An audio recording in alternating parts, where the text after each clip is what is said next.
As Byte moved further and further into the cybersphere, the temperature around him increased. It became more and more difficult to move forward, and most importantly, through the codes that flashed. From all sides, the screen began to glow.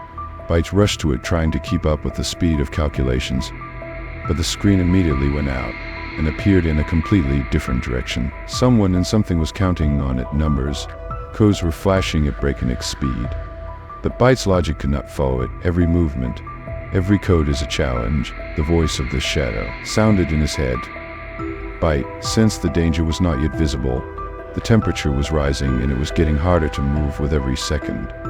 A new generation of virtual guards appeared out of nowhere, and Byte fought them, dodging lasers and trying to outsmart new opponents he had never faced before. Breathing became harder and harder. His mind was fading. Byte felt himself weakening. His strength was leaving him. The screen swam before his eyes, and he lost consciousness. The city shone with the neon lights of the cityscape. Car tires rustled somewhere. Someone seemed to be talking somewhere nearby. The voices were unfamiliar, and it wasn't clear what they were saying. In a world where information is power, shadow, chip, familiar words began to pop up in Byte's head. His head ached wildly, and he didn't want to open his eyes. He didn't want to see anything. He realized that he had been defeated. And where was all his boasted invulnerability? It hurt, and the feeling of inner dissatisfaction settled somewhere inside. Byte felt weak for the first time, and it was not a good feeling. Byte found himself in a cyberspace full of emptiness and darkness. His consciousness was pierced with pain, and he felt every cell of his code screaming in agony. Somewhere in the depths of virtual reality, someone or something was trying to destroy him. Suddenly, glowing figures flashed in the darkness.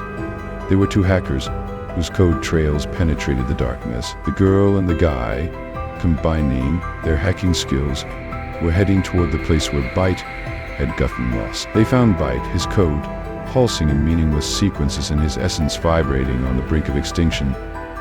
The girl began to unravel the protective barriers that surrounded him. It was an attack on you, Byte, but we are here to save you, she said with a confidence in her voice that instantly got through to him. They created a virtual shield that slowed the temperature around them, warning against further attacks. Like magic, they began to repair his code, inserting new algorithms and recoding damaged sections. Byte felt the power returning to him.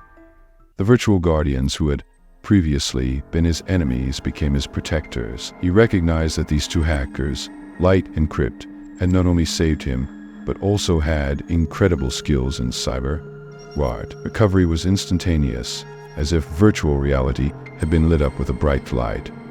Byte was on his feet again, his code sparkling with new energy. He looked at his saviors and uttered, "Thank you for bringing me back from the darkness. Now we have questions, and I think you can help me find the answers."